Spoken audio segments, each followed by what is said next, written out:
Într-un colț uitat de lume, unde dealurile se pierd în ceața dimineții și pădurile șoptesc vechi povești, satul Radovan trăia sub o umbră adâncă de taină.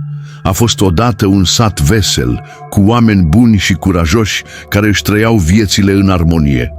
Dar totul s-a schimbat într-o noapte întunecată de toamnă, când o mireasă a dispărut fără urmă, lăsând în urmă doar tăcerea și o frică irezistibilă. Mireasa se numea Ana, o tânără cu o frumusețe rară, care aduna privirile tuturor. Trăia în casa bătrânească de la marginea satului împreună cu părinții ei. La doar 18 ani se pregătea să se căsătorească cu Mihai, un tânăr dintr-o familie bună pe care îl iubea cu toată inima. Nunta urma să fie o sărbătoare mare, așteptată de întreaga comunitate. Dar nimeni nu știa că acest eveniment fericit urma să se transforme într-o tragedie groaznică.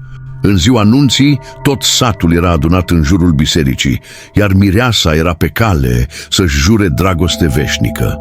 Însă, în momentul în care Ana păși în biserică, un vânt rece și aspru suflă prin ușile mari de lemn, stingând toate lumânările.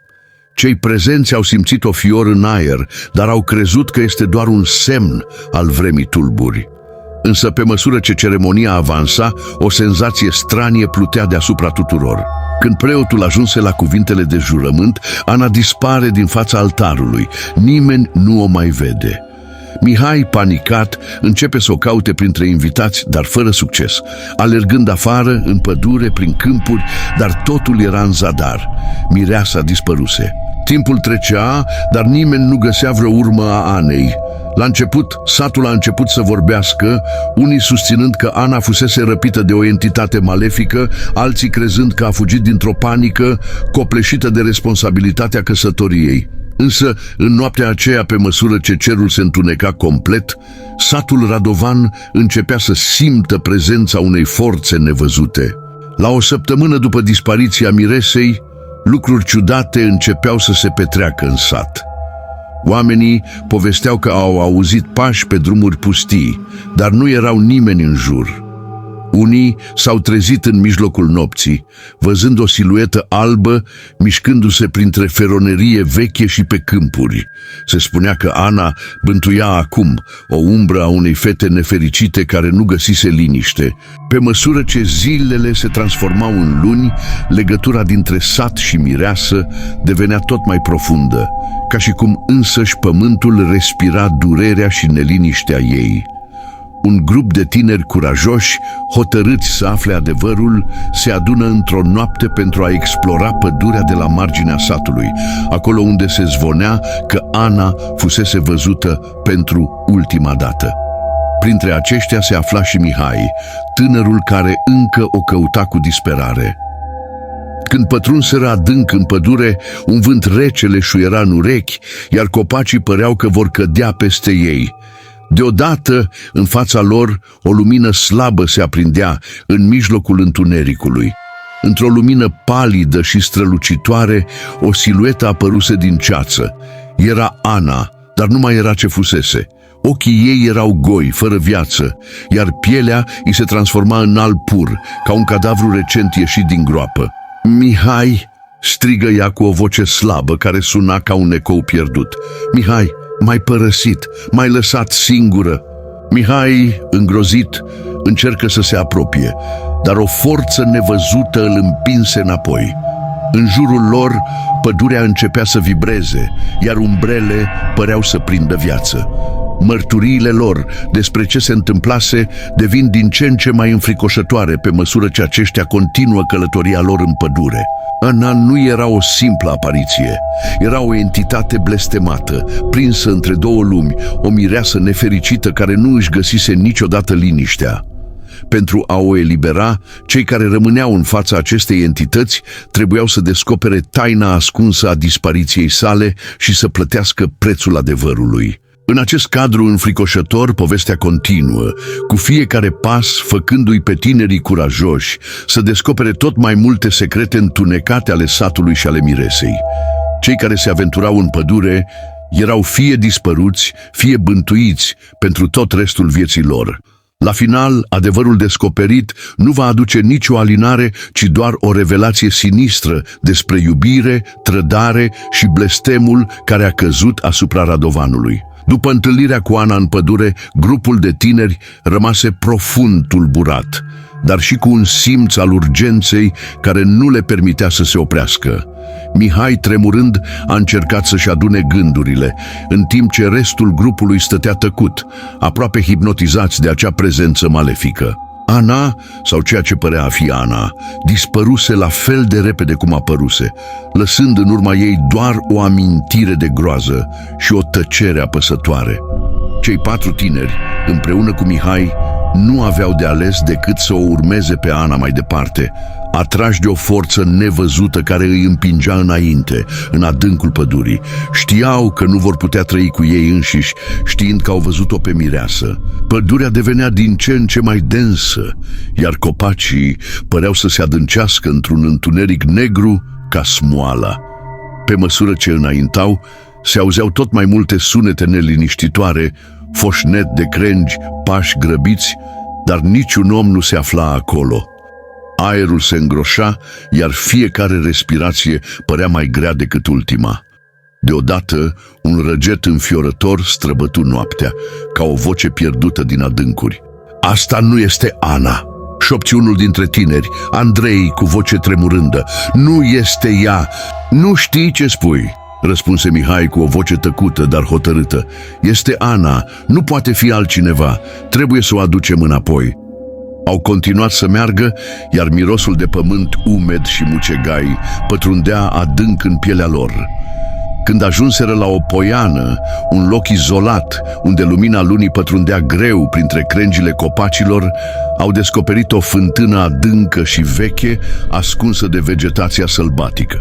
În jurul fântânii, solul era ciudat, pământul era mai moale decât ar fi trebuit să fie, ca și cum ar fi fost absorbit de un puternic și straniu magnetism. Pe marginea fântânii erau semne adânci, ca urmele lăsate de pași, dar în zigzag, ca și cum cineva se plimba în cercuri. "Aici este locul," murmură Mihai, cu ochii pierduți în adâncurile fântânii. "Aici a fost locul unde Ana a dispărut." În acel moment, o răsuflare rece și gâjâită veni din fântână. Toți simțiră o adiere înghețată, iar o umbră albă se ridică din apa adâncă a fântânii, ca o rochie strălucitoare plutind deasupra apei. A fost o clipă de tăcere totală, apoi o voce slabă, aproape șoptită, ieși din adâncuri. "Mihai, Mihai," șopti vocea tremurând în aer, "vino la mine, te rog, vino și vei fi al meu pentru totdeauna." Mihai, copleșit de o durere imensă și de un dor profund, se apropie instinctiv de fântână, dar unul dintre tineri, Maria, îl apucă brusc de braț. Nu te apropia, nu este Ana," spuse ea cu vocea tremurândă. "Este un blestem, nu ți-ai dat seama? Ea nu a murit din cauza unei iubiri, Mihai, a fost un sacrificiu, ea a fost sacrificată." Și cuvintele Mariei loviră ca un trăsnet. Mihai se oprește brusc, privindu-i ochii înlăcrimați și plini de teamă. "Sacrificiu? Cum adică?" "Ana nu a fost doar o mireasă, Mihai," continuă Maria cu un tremur în voce. "Ea a fost aleasă pentru a aduce un blestem asupra acestui loc, pentru a-i condamna pe toți cei care iubesc. Ea a făcut un pact cu o entitate malefică, iar când a dispărut, a adus cu ea tot satul Radovan în lumea umbrelor." Toți se uitau unii la alții, năuciți. Ana, care fusese îngerul satului, acum era o prizonieră a unui blestem vechi care ținea satul captivat în propriul său cerc vicios de groază. Maria a continuat: "Sacrificiul pe care l-a făcut Ana a fost pentru a hrăni o entitate care locuia în pădurile din jur. Acea entitate, o ființă străveche, ce se hrănește cu durerea și tristețea oamenilor, a cerut ca Ana să fie oferită drept ofrandă. Dar blestemul nu s-a terminat. El continuă și va continua atâta timp cât nu vom rupe cercul." Pădurea începea să vibreze de groază, iar în jurul fântânii se auzeau țipete stridente, ca niște duhuri rătăcite. În aerul greoi și încărcat de o energie malignă, Maria a îngenunchiat lângă fântână și a început să rostească o incantație veche, în speranța că va putea înfrunta entitatea care stăpânea locul. Dar totul părea să devină tot mai straniu, mai înfricoșător. Luminile lunii se stingeau brusc, iar pădurea părea că își muta conturul. Umbrele pădurarilor morți se strecurau pe sub copaci, iar cei 4 tineri simțeau cum răceala le cuprindea oasele. Maghe, prea târziu, șopți o voce groasă din adâncurile fântânii. Ați venit prea târziu, Ana nu va fi niciodată liberă, nu există salvare pentru niciunul dintre voi. Totul în jurul lor începea să se dezvăluie, iar realitatea părea să se rupă în fața ochilor lor. Fântâna devenea un portal între lumi, iar acea entitate străveche își făcea simțită prezența, aducând cu ea o groază de neimaginat. Vântul pătrundea cu furie prin crengile copacilor, iar pădurea părea că respira. Vibra de o energie malefică ce străbătea fiecare fibră a ființei celor 5 tineri. Fântâna, la început doar un loc de legendă, devenea acum o poartă teribilă între lumi, iar entitatea străveche se făcea tot mai prezentă. Vocea groasă ce ieșea din adâncurile fântânii pătrundea în mințile lor, invadându-le gândurile și fricile cele mai ascunse. Nu mai aveți scăpare, rosti din nou vocea, în timp ce solul de sub picioarele lor începea să tremure, ca și cum o pârghie imensă s-ar fi activat adânc în pământ. Veniți prea târziu. Acest sat va fi al meu. Această lume va fi a mea. Mihai, cu inima frântă, își înfrunta teama, dar nu putea să se oprească din gândurile ce-l chinuiau. Ana, șopti el, cu o voce aproape pierdută. Trebuie să o salvăm. Dacă am reușit să înfruntăm entitatea, poate Ana va fi liberă. Poate vom putea închide acest cerc. Maria însă era mult mai lucidă, cu ochii strălucind de o hotărâre înspăimântătoare. Nu putem înfrunta o entitate ca aceasta doar cu voința noastră, spuse ea. Trebuie să găsim o modalitate de a sigila portalul și să rupem blestemul care o ține pe Ana captivă. Altfel, totul se va prăbuși. Mihai se întoarse spre fântână, dar ceva îi spunea că acel loc era mult mai mult decât o simplă deschidere între lumi. Fântâna devenise un loc al puterii malefice, o cale prin care entitatea ar putea pătrunde complet în lumea lor. A înfrunta acea entitate însemna a lupta nu doar pentru viața lor, ci și pentru existența întregului sat, a întregii lumi. Ce trebuie să facem? Întreba Mihai cu o voce aproape suplică. Maria ridică o mână indicând o piatră mare și rotundă de pe marginea fântânii, acoperită cu un simbol străvechi, un simbol cunoscut doar din poveștile bătrânilor din sat. Acesta este simbolul protecției, dar și al sacrificiului, spuse ea. Dacă vrem să închidem portalul, trebuie să folosim acest simbol pentru a-l lega de sufletul Anei. Dar nu va fi ușor. Va trebui să oferim un sacrificiu, un preț, și doar unul dintre noi poate rămâne în urmă pentru a închide cercul. După ce lumina orbitoare a iluminat pădurea și entitatea a dispărut, totul părea că se liniștește pentru o clipă. Pădurea nu mai tremura sub pașii lor, iar vântul părea că s-a potolit, ca și cum un blestem greu fusese ridicat. Însă nu era liniște. Întunericul pătrunsese deja prea adânc în sufletele celor care trăiseră acea noapte înfiorătoare. Mihai se ridică în picioare, dar simțea că ceva lipsește. Își întoarse privirea spre fântână, acum liniștită ca o adâncire tăcută în pământ. Ana nu mai era acolo. În locul ei, doar o apă adâncă și neagră se oglindea în cerul înstelat, fără urmă de viață. În jurul său nu mai erau decât ruinele unei lumi distruse, un sat pe cale de a dispărea în uitare. Ana, unde ești?" murmură Mihai cu ochii plini de lacrimi. Am făcut tot ce am putut, am făcut sacrificiul." Maria se apropie de el, iar ochii ei erau încă plini de groază, dar și de o tristețe greu de descris. Mihai, tu ai făcut tot ce ai putut, dar nu totul poate fi salvat. Ana a fost un simbol al blestemului, iar sacrificiul tău a fost un preț al lumii ce s-a închis. Dar nu înseamnă că totul a dispărut. Deodată, un sunet înspăimântător străbătu aerul. Un țipăt, slab și distant, ca un ecou din adâncuri. Era un strigăt sfâșietor, unul care le străpungea inimile și îi făcea să înghețe pe loc. În timp ce sunetul se strecura dincolo de pădure, un frig pătrunzător umplu aerul, iar un abur rece ca gheața începu să se ridice din sol. "Ce se întâmplă?" întrebarea Andrei cu o voce tremurândă. "Am închis portalul, nu?" "Nu este sfârșitul, Andrei," spuse Maria cu o privire sumbră. "Această entitate nu poate fi distrusă atât de ușor. Blestemul nu a fost doar legat de Ana, ea a fost doar catalizatorul. Dacă am închis un portal, alte porți se deschid. Lupta nu s-a terminat. Satul este în continuare prins în cercul străvechi al răului." Mihai ridică privirea și observa un fenomen straniu în pădure.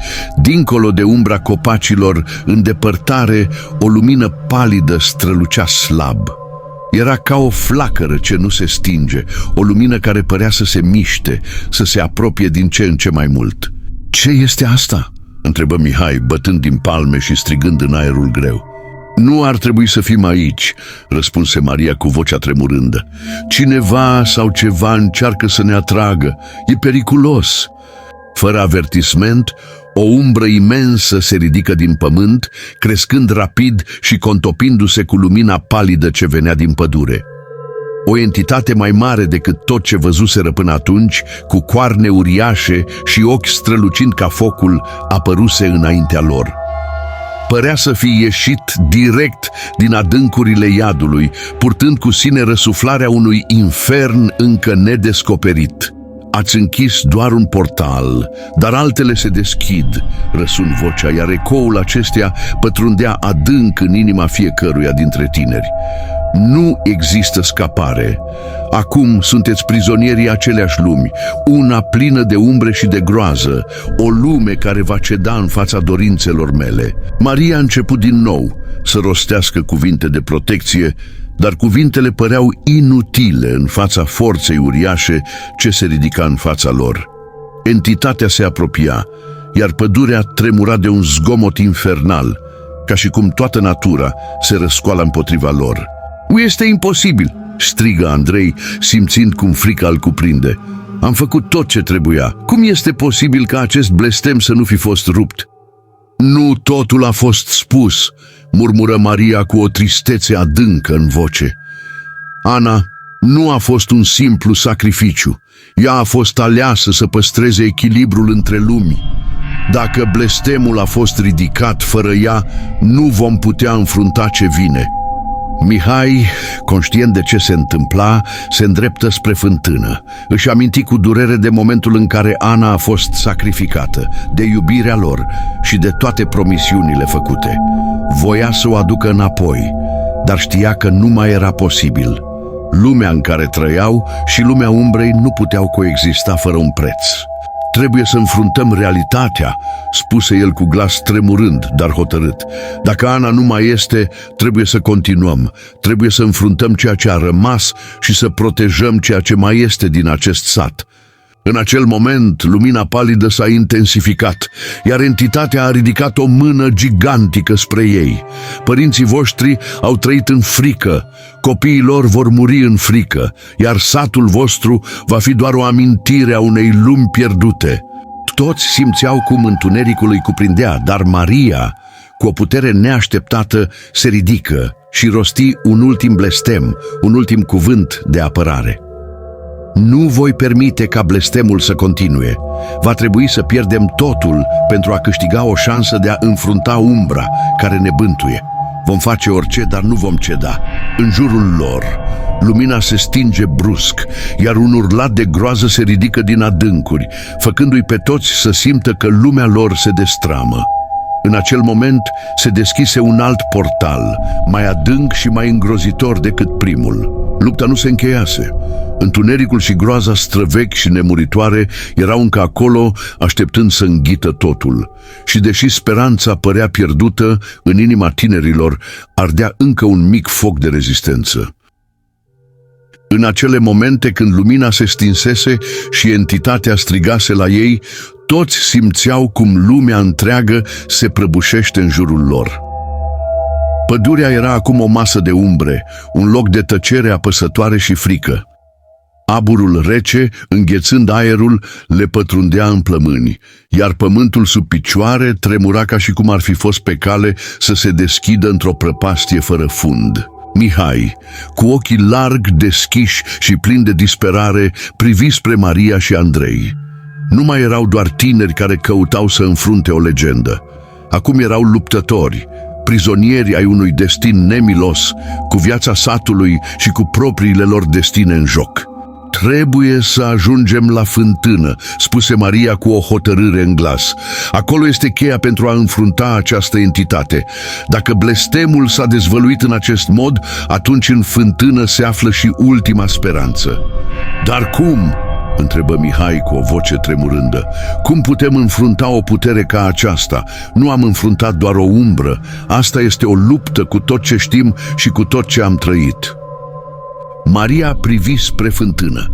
De acolo a venit blestemul. Acolo în apă, în adâncurile fântânii, se află secretul răului. Dacă reușim să deschidem acea poartă din nou, poate că vom putea înfrunta entitatea în fața ei, acolo unde puterea răului este cea mai slabă. Andrei, deși plin de frică, înțelegea. Și dacă nu reușim? Întrebă el. Dacă asta va însemna sfârșitul? Nu putem trăi în frică, răspunse Maria. Dacă stăm pe loc, dacă lăsăm groaza să ne copleșească, vom fi pierduți oricum. Trebuie să acționăm. Fără un alt cuvânt, cei 4 tineri se îndreptară spre fântână, pașii lor răsunând într-un ecou straniu, ca un avertisment al lucrurilor care urmau să se întâmple.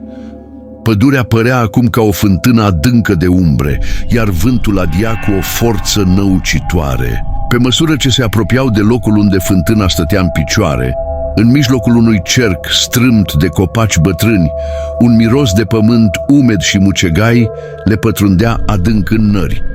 Fântâna era o gaură adâncă, neagră, fără început sau sfârșit.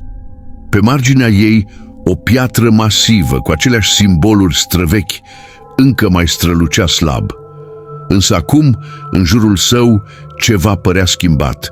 Pietrele erau calde, ca și cum fântâna însă și-ar fi fost vie, respirând cu forța unei ființe malefice. Trebuie să fie un mod de a o opri, spuse Maria, pe când se apleca asupra fântânii, încercând să observe cu atenție fiecare detaliu. Dacă Ana ar fi fost încă aici, începu Mihai, dar cuvintele lui se pierduseră în aerul greu. Nu mai era nimic de spus, însă gândul că Ana fusese o victimă a acestui blestem îl chinuia, iar nevoia de a o salva se transformase într-o dorință imposibilă. Deodată, un țipăt înfiorător răsună din adâncurile fântânii. Era un sunet similar cu o durere teribilă, ca un strigăt care venea dintr-un loc unde sufletele nu puteau găsi liniștea. Toți se opriră și își ținură respirația. Apoi, o umbră imensă se ridică din apă, o masă de întuneric ce părea să aibă viață proprie. O ființă gigantică, cu colți ascuțiți și ochi strălucitori care străbăteau în întuneric. Fântâna devenise un portal deschis către o lume a umbrelor. Nu aveți scăpare, rosti vocea entității, iar cuvintele ei pătrunseră în mințile tuturor, înghețându-le sângele. Voi sunteți doar câțiva oameni pierduți care au vrut să înfrunte răul. Acum totul va fi al meu. În acel moment, Mihai nu mai simțea nici frică, nici durere. Totul părea o confuzie, iar în fața sa se ridica doar un zid de întuneric. Și totuși, în adâncul sufletului său, simțea că încă există o șansă. Fântâna era cheia, iar Maria își amintea ceea ce spusese despre simboluri și sacrificii. Maria, închide fântâna, strigă Mihai. Trebuie să folosim simbolul, trebuie să rupem legătura. Maria se apropie de piatra din jurul fântânii și începu să rostească incantațiile pe care le știa. Cuvintele erau grele, sacre și pline de putere, dar când acestea se uniră cu lumina care pătrundea din fântână, ceva neobișnuit se întâmplă. Pădurea se cutremura, iar entitatea, pentru o clipă, părea că se oprește, ca și cum s-ar fi împiedicat. Acesta este sfârșitul vostru, urlă entitatea, dar strigătul său fu răsturnat de o lumină strălucitoare ce se desprinse din piatră și pătrunse în fântână. Lupta între lumina și întuneric devenea din ce în ce mai intensă, iar cei 4 tineri se găseau prins în mijlocul unei bătălii pentru salvarea satului lor.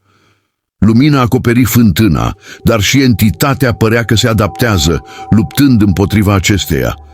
Era o luptă între 2 forțe antice, o luptă ce ar putea schimba destinul nu doar al lor, ci al întregii lumi. Lumina izbucni din fântână ca o explozie de energie pură, învăluind întregul sat într-o sclipire orbitoare. Entitatea, cu forma ei monstruoasă și uriașă, dădea înapoi sub impactul puterii divine, dar, pe măsură ce lumina pătrundea în ea, aceasta părea că se adaptează. Își schimba forma, devenind din ce în ce mai fluidă, mai imposibil de cuprins cu privirea. Strigătele entității rezonau ca o muzică infernală, răsunând în adâncurile sufletului fiecărei ființe care se afla în acel loc. "Nu mă poți înfrunta cu o simplă lumină!" urlă ființa, cu vocea ei care se frângea în sunete ascuțite. "Eu sunt o umbră care trăiește de dincolo de timp și spațiu. Nu există scăpare." Maria își strânse pumnii, închizând ochii pentru o clipă și concentrându-se asupra incantațiilor. Cuvintele ei sunau ca niște rugăciuni, dar aveau puterea de a deschide porți pe care nimeni nu le mai văzuse. Cu fiecare cuvânt rostit, o lumină mai puternică izvoră din piatra fântânii, lovind entitatea cu o forță năucitoare. Însă, cu fiecare pas înainte, entitatea se regenera, devenind tot mai puternică. "Trebuie să închidem fântâna!" strigă Mihai, în timp ce ochii săi erau plini de disperare. "Fără Ana, fără sacrificiul ei, nu vom reuși. Blestemul este veșnic, iar această lume este condamnată." Maria nu răspunse imediat, dar își privi cu hotărâre prietenii. Erau cu toții epuizați, dar știau că nu mai aveau timp de ezitări. Împreună aveau să înfrunte răul care amenința să le răpească tot ce iubesc. Mihai nu, Ana nu a fost doar un sacrificiu. Ea a fost cheia care lega întreaga lume de acest blestem. Dacă nu reușim să închidem poarta, vom fi condamnați. Dar trebuie să înfruntăm adevărul. Există o forță în noi, chiar și în fața morții. Puterea iubirii și a curajului, chiar și în fața celei mai mari grozăvii, este ce ne poate salva, spuse Maria cu o voce fermă. Andrei și Mihai se priviră unii pe alții, iar privirea lor era acum una de înțelegere. Era clar, pentru a opri entitatea, trebuiau să facă ceva mai mult decât să se bazeze pe puterea simbolurilor și incantațiilor. Aveau nevoie de o conexiune profundă cu esența acestui blestem, o înțelegere a sacrificiilor ce fusese făcute și o dăruire supremă pentru a înfrunta ceea ce părea imposibil. "Fântâna nu poate fi închisă fără un preț," spuse Andrei privindu-le fețele, "dar trebuie să fim pregătiți să plătim acest preț." "Trebuie să o aducem înapoi pe Ana," murmura Mihai. "Chiar dacă nu mai este aici, sufletul ei este prins în această lume. Poate că sacrificiul nostru este ceea ce va restabili echilibrul." Maria dădu din cap, hotărâtă. "Este singura noastră șansă. Dacă entitatea a fost adusă în acest loc din cauza sacrificiilor trecute, trebuie să deschidem o cale pentru ca Ana să revină. Împreună putem înfrunta ceea ce este dincolo de moarte." Fără alte cuvinte, cei 4 tineri se adună în jurul fântânii, iar Maria continuă să rostească cuvintele de incantație, dar acum cu o adâncă conexiune cu tot ce era străvechi și sacru în această lume. În jurul lor, pădurea a început să vibreze, copacii începând să șușotească, ca și cum ar fi înțeles ce urma să se întâmple. Entitatea se zbătea și se contorsiona, dar simțea și ea pericolul iminent. "Nu veți putea să o aduceți înapoi. Ana nu mai există. Ceea ce ați pierdut nu mai poate fi regăsit." Maria ridică privirea și rosti cuvintele finale ale incantației. "Ana, sufletul tău este prins în această lume, dar prin iubirea noastră și prin sacrificiul nostru vom restabili echilibrul. Ridică-te și alătură-te celor ce luptă pentru lumină." Un țipăt ascuțit și străbătător înfioră aerul. Fântâna a început să vibreze cu o forță năucitoare, iar din adâncurile ei început să urce o formă umană, o siluetă subțire, învăluită într-o lumină albă. Ana, sau ceea ce rămăsese din ea, apăru înaintea lor. Nu era completă, dar sufletul ei, în sfârșit eliberat, strălucea în mijlocul fântânii. Ana! Spuse Mihai cu o voce tremurândă, dar plină de iubire. Te-am adus înapoi!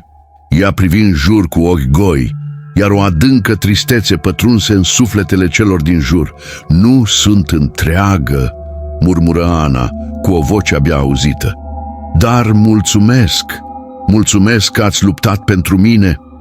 Entitatea urlă în furie, dar fântâna părea acum să înghită întunericul, închizându-se într-un rând de lumini. O ultimă luptă a avut loc acolo, în acel loc sacru, între lumină și întuneric. Dar entitatea, cu toată furia ei, nu mai avea nicio putere împotriva unui sacrificiu făcut din iubire și curaj. Lupta se sfârși într-un ecou adânc, iar totul se liniști. În dimineața următoare, soarele răsări peste un sat învăluit în liniște. Pădurea, care până ieri părea să ascundă umbrele unei lumi pierdute, acum era calmă, ca o adâncire liniștită a timpului. Mihai, Maria, Andrei și Ana stăteau la marginea fântânii. Ana, acum completă, privea în jur cu o liniște interioară ce părea să aducă o nouă speranță satului.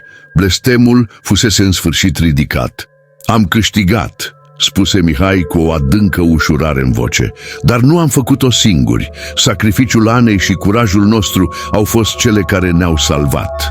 Ana se întoarse spre Mihai, cu un zâmbet timid pe buze. Nu am fost niciodată completă fără voi. Voi sunteți cei care m-ați salvat. Satul se reconstruia, dar și-au dat seama că adevărata victorie nu era doar în înfrângerea entității, ci în puterea de a rămâne împreună, chiar și atunci când întunericul părea că va înghiți totul.